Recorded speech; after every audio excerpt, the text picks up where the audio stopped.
Dans cet atelier dans le nord de l'Irak, l'artisan kurde Hoshman Mouafaq reconstruit l'un des jeux les plus anciens du Moyen-Orient.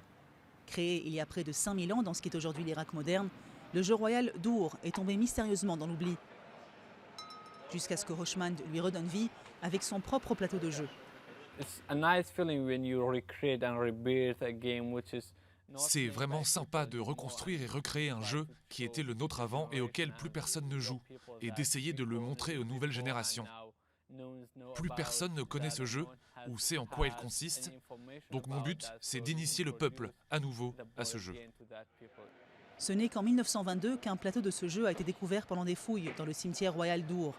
Pour le faire revivre sur ses terres d'origine, l'archéologue britannique Ashley Barlow a demandé à Hoshman d'en dessiner une version basée sur l'original.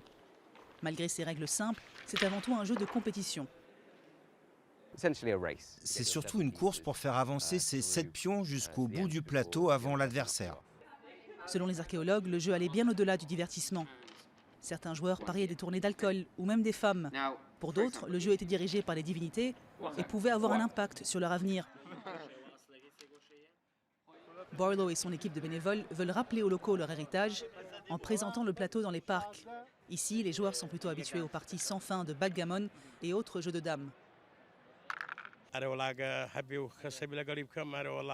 J'y jouerais avec plaisir si j'avais quelqu'un avec qui jouer, comme le faisaient les Mésopotamiens. Je n'ai pas grand-chose à faire, donc je peux jouer à ce jeu n'importe où, et c'est amusant d'y jouer. Il a 5000 ans, mais pour nous, il est tout neuf. Après le nord de l'Irak, Barlow et son équipe prévoient à présent de répandre le jeu vers Bagdad et Mossoul, dans l'espoir de reconquérir les esprits bien au-delà de l'ancienne Mésopotamie.